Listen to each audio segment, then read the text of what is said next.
Hello and thank you very much for joining in on my channel Historical Rifles. Today we have a look at the Austrian Mannlicher M95 long rifle, which is actually the later reworked, or let's rather say rechambered version, M95-30. Let's have a closer look. As always, we will start at the front.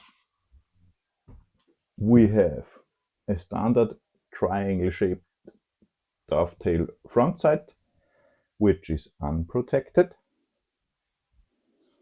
Then we have here a stacking rod.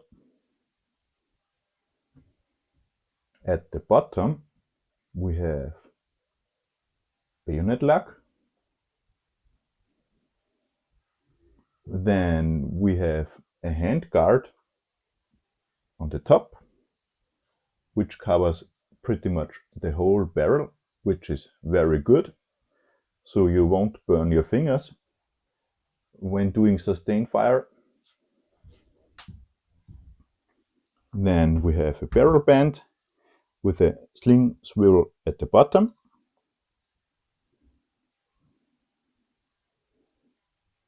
We have some finger grooves here. And then we can see the rear sight, which is a leather sight, and it is graduated from 600 to 2600. But in this case, it is not graduated in meters, but it is graduated in Schritt, which was the old graduation system in Austria. You can see that this is an Austrian gun because only the left side has graduations and the right side does not. In case the right side is also graduated, it is a Bulgarian rifle as far as I remember. You can also flip it up. I'll turn the rifle a bit so you can see it better.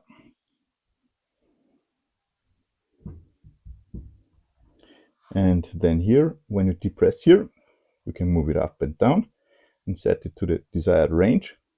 And here at the very top, you also have a V-notch, which is used for volley fire. But honestly, I'm not really sure how effective this is, but at least you have the option to do so.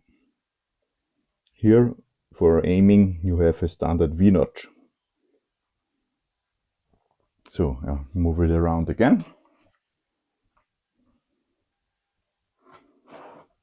So let's move on. Here you have, on the receiver ring, you have the marking. This one is actually made by Steyr, and here is M95. You can tell that this is the rechambered version in 8x56 rimmed, because it has a large S here for Spitzer, Spitzgeschoss.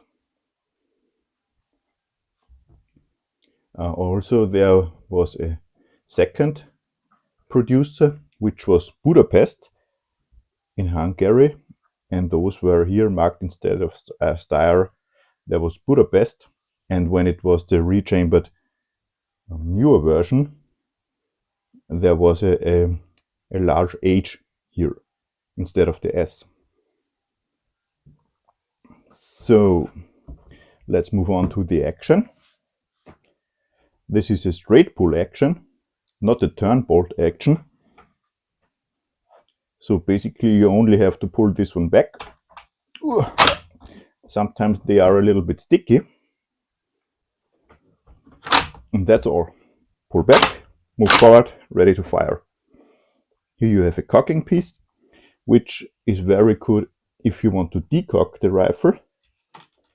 Now it's decocked. Cock it again. Here you have a safe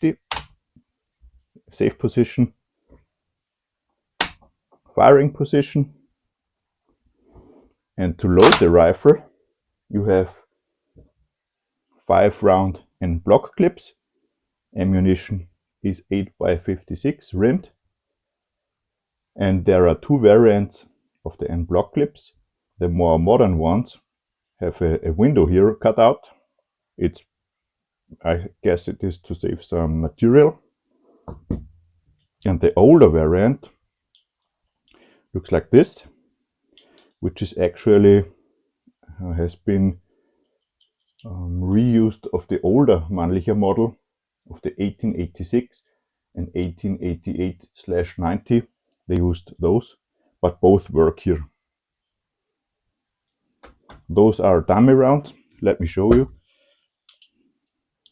Oh, sorry. They have no primer and no powder. Dummy rounds for safety reasons, for demonstration.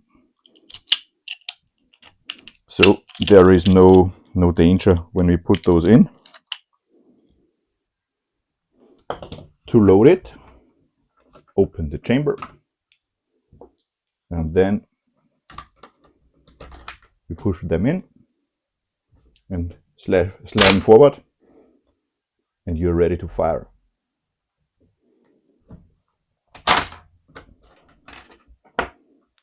You have here a button to eject half spent end block clips. It gets ejected, and you could load the next one. As you can see, those also work. No problem here.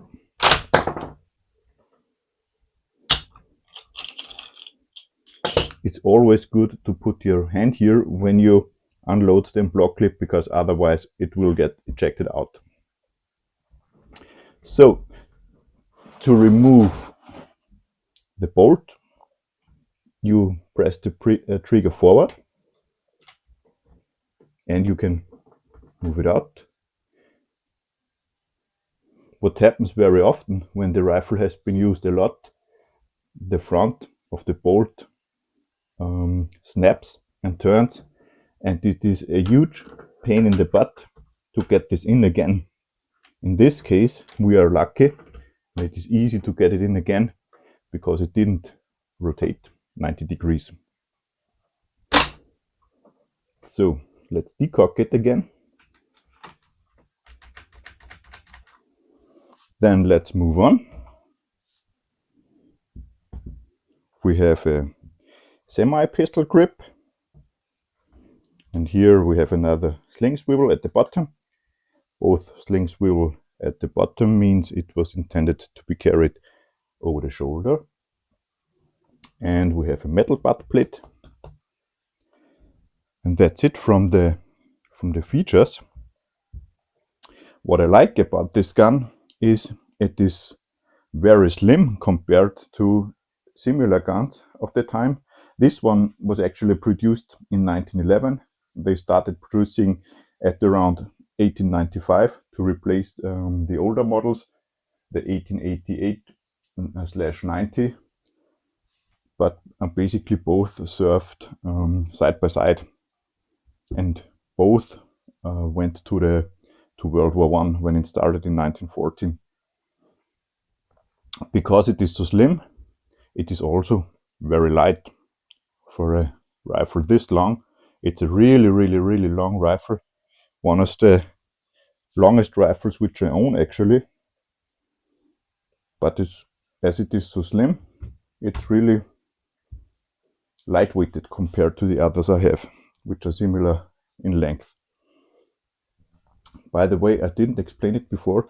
Here at the bottom we have the usual Mannlicher cutout, where spent and block clips, when they are empty, will fall out. So you can simply move a new one in.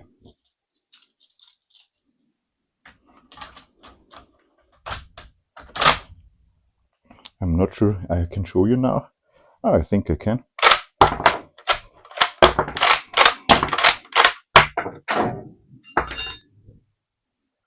So, and you could then load in the next one.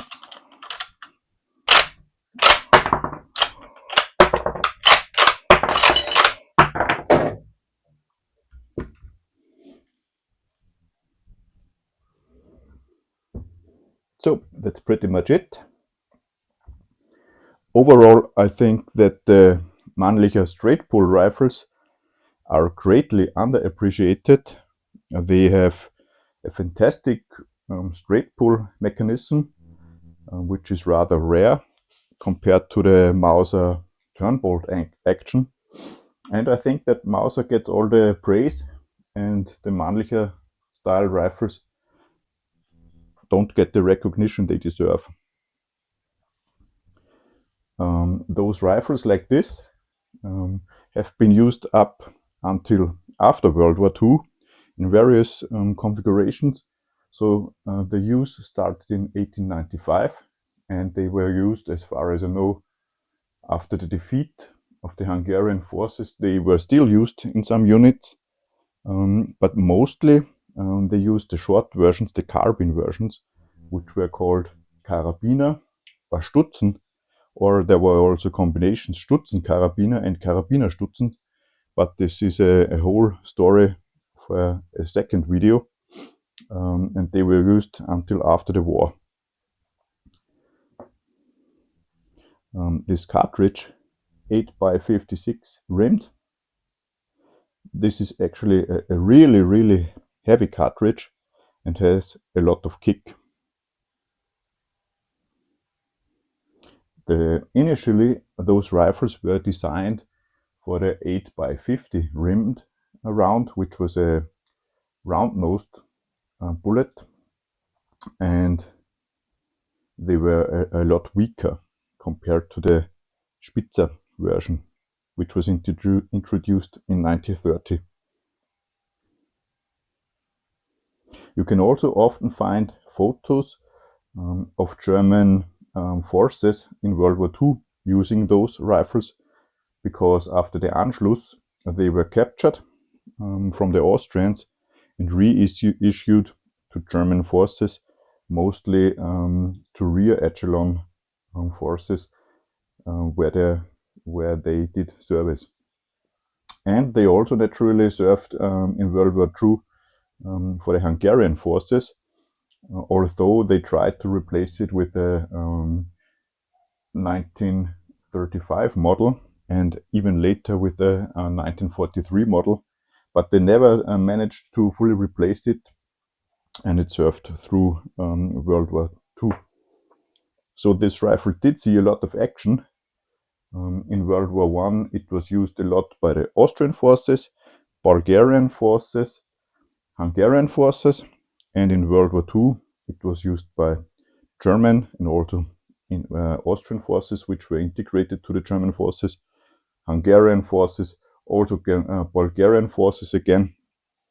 And they were also, after World War I, if I remember correctly, those were sold to Yugoslavian forces, where they were rechambered to 7.92 by 57 to the German round, and they even converted them to be stripper clipped, stripper fed.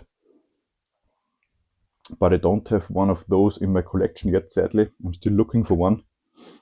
But we will do another video soon for the short versions. So that's pretty much it. I can greatly recommend to anybody to collect those. You have to watch out to find a variant which is in good condition. You can find them quite easy. The short variants, the carbine and the Stutzen variants are easy to find, but the long version like this one, and also chambered in the later Spitzer bullet, they are quite rare, because usually the long guns were cut down to the short variants, so they are rather rare in the long configuration. So those are quite difficult to find in a good condition. So that's it for today. Thank you very much for your attention, and I hope you enjoyed my content. Thank you. Bye bye.